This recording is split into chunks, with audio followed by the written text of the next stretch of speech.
اعوذ باللہ من الشیطان الرجیم بسم اللہ الرحمن الرحیم۔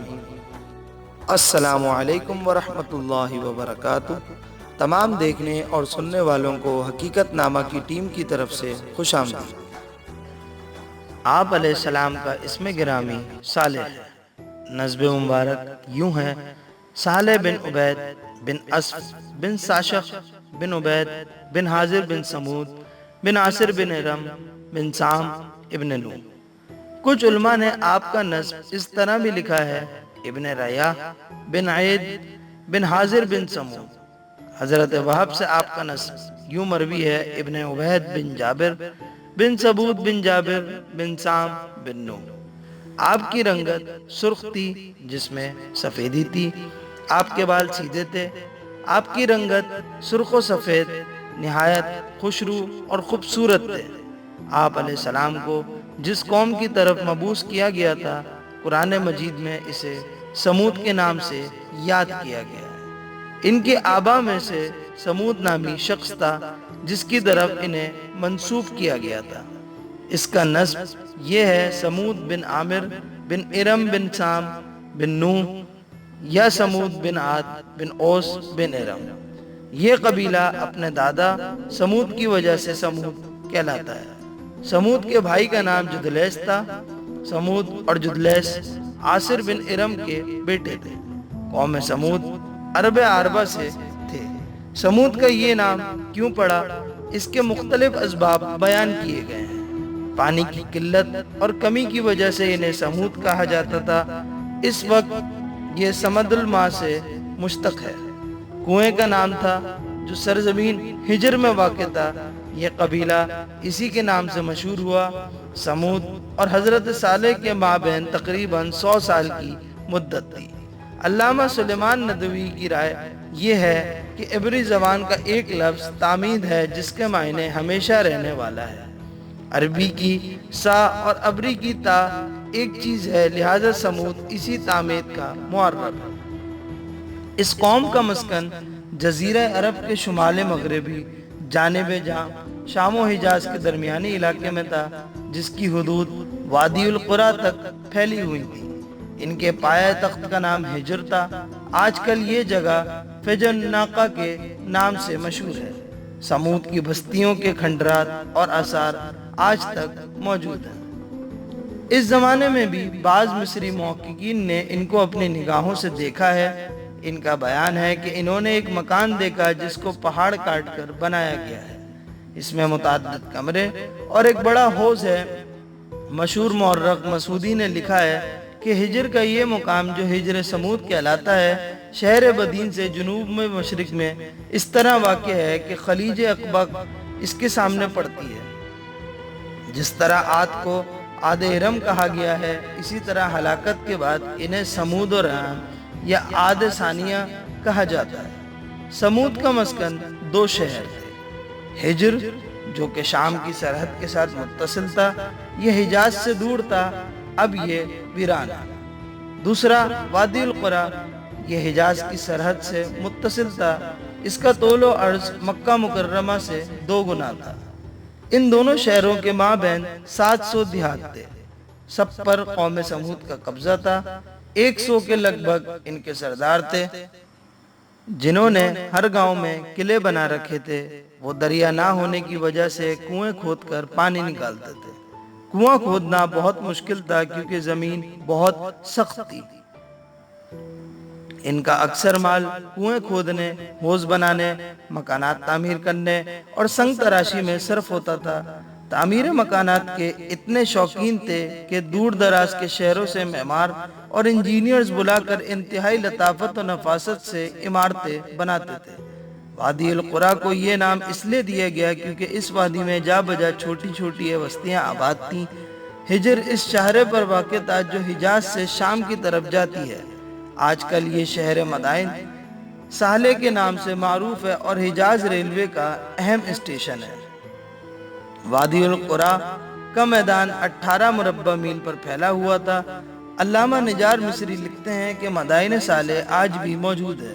میرے بعض دوستوں نے انہیں دیکھا ہے، وہ وہاں کے شاہی محلات میں بھی داخل ہوئے۔ وہ ایک بڑا محل ہے جس میں بہت سے کمرے ہیں۔ وہاں ایک بڑا ہال ہے جسے ایک چٹان کو تراش کر بنایا گیا ہے۔ یہ جگہ آج بھی فجر ناکہ کے نام سے مشہور ہے۔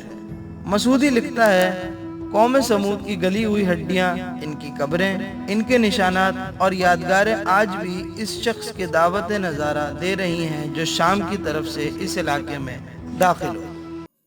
مشرق خصوصاً عرب کے بارے میں یورپ کے مستشرقین جس طرح اپنی حذاقت و مہارت تاریخ کا ثبوت دیا کرتے ہیں اور تحقیق کے نام پر غلط دعوے کرنے کے عادی ہیں، اسی طرح انہوں نے سمود کو بھی اپنی تحقیق کا تختہ مشق بنایا ہے۔ وہ سوال کرتے ہیں کہ سمود کی اصل کیا ہے اور ان کا وجود کب اور کس زمانے میں ہوا۔ اس سوال کے جواب میں ان کے دو گروہوں ہیں۔ ایک فریق کہتا ہے کہ یہ ایک یہود کا گروہ تھا جو فلسطین میں داخل نہیں ہوا تھا اور یہیں بس گیا تھا، مگر یہ قول نہ صرف پایہ تحقیق سے گرا ہوا ہے بلکہ قطعاً غلط اور مہمل ہے، اس لیے کہ تمام مورخین با اتفاق آراء یہ تسلیم کرتے ہیں کہ ابھی وہ زمانہ قریب بھی نہ آیا تھا کہ حضرت موسیٰ بنی اسرائیل کو لے کر مصر سے نکلتے کہ سمود کی بستیاں ہلاک و برباد ہو چکی تھیں، ان کا قلعہ کما ہو چکا تھا۔ نیز قرآن مجید وضاحت کرتا ہے کہ جب حضرت موسیٰ علیہ السلام کو قوم فرعون نے جھٹلایا تو آل فرعون میں سے ایک مرد مومن نے یہ کہہ کر اپنی قوم کو ڈرایا کہ تمہاری اس تکذیب کا نتیجہ کہیں وہی نہ ہو جو تم سے پہلے قوم نوح، عاد، سمود اور ان کے بعد والی قوموں کی تکذیب کی وجہ سے ہوا تھا۔ مستشرقین کی دوسری جماعت کہتی ہے کہ وہ قوم عمالقہ میں سے تھی اور فرات کے مغربی کنارے سے اٹھ کر یہاں آباد ہو گئے تھے۔ ان میں بعض کا خیال یہ ہے کہ یہ ان عمالقہ میں سے تھے جن کو مصر کے بادشاہ احمس نے جلا وطن کر دیا تھا۔ چونکہ مصر کے زمانے میں انہوں نے سنگ تراشی کے فن میں کمال حاصل کر لیا تھا، اس لیے انہوں نے ہجر جا کر پہاڑوں اور پتھروں کو تراش کر بے نظیر عمارات تعمیر کی اور عالی شان محلات بھی بنائے۔ مگر ہم عاد کے واقعے میں یہ ثابت کر آئے ہیں کہ عاد اور سمود سامی اقوام میں سے ہیں اور عرب صرف یہود کی تقلید کرتے ہوئے انہیں کہ عمالقہ میں سے کہہ دیتے ہیں، حالانکہ عملیق بن اوکا اس نسل سے کوئی رشتہ نہیں ملتا۔ اس لیے یہ صحیح بھی ہے۔ ان تمام آراء کے خلاف محققین کی رائے یہ ہے کہ سمود عاد کا بقیہ ہیں، یہی صحیح اور راجح قول ہے۔ اہل حجر موت کا یہ دعویٰ کہ سمود کی آبادیاں اور محلات عاد کی صناعی کا نتیجہ ہیں، اس قول کے مخالف نہیں ہے کہ سمود فن تعمیر میں ید طولا رکھتے تھے اور یہ عمارات ان کی اپنی تعمیر کردہ ہیں، اس لیے کہ عاد اولا اور عاد ثانیہ بہرحال عاد ہیں۔ یہ بات بھی قابل لحاظ ہے کہ سمود کی آبادیوں کے قریب بعض ایسی قبریں پائی جاتی ہیں جن پر آرامی زبان کے کتبے لگے ہوتے ہیں۔ ان پر جو تاریخ کندہ ہے وہ حضرت عیسیٰ علیہ السلام کی ولادت سے پہلے کی ہے۔ اس لحاظ سے یہ مغالطہ ہو سکتا ہے کہ یہ قوم حضرت موسیٰ کے بعد وجود میں آئی، حالانکہ ایسا نہیں ہے۔ یہ دراصل ان لوگوں کی قبریں ہیں جو اس قوم کی ہلاکت کے ہزاروں برس بعد اتفاقاً یہاں آ کر بس گئے تھے۔ انہوں نے اپنے بزرگوں کے آثار کی قدامت ظاہر کرنے کے لیے آرامی خط میں اپنے کتبے لگا دیے تاکہ یادگار رہیں، اور نہ قبریں نہ سمود کی ہیں اور نہ ان کا یہ زمانہ ہے۔ سمود کے زمانے کا ٹھیک تعین تو نہیں کیا جا سکتا، لیکن یہ بات بہرحال یقینی ہے کہ یہ قوم حضرت ابراہیم علیہ السلام سے بہت پہلے صفحہ ہستی پر نمودار ہو کر مٹ چکی تھی۔ قوم سمود کا زمانہ حضرت ابراہیم علیہ السلام سے تقریباً 300 برس پہلے کا بتایا جاتا ہے۔ سمود بھی قوم عاد کی طرح بت پرست تھے، سنگ تراشی ان کا فن تھا۔ اسی شوق میں صورتیں تراشنے لگے اور یاد الہی سے غافل ہو کر بت پرستی میں مشغول ہو گئے۔ ان کے پاس ایک لوہے کا بت تھا، اس میں ہر سال ایک شیطان گھس کر بولتا تھا۔ حضرت صالح کے والد منع کرتے تھے اور سوچتے تھے کہ کسی طرح اس بت کو توڑ دیں۔ ایک دن اس بت کے پیٹ سے آواز آئی، اس آدمی کو مار ڈالو، یہ میرا دشمن ہے۔ چند کافروں نے ان کو قتل کر دیا۔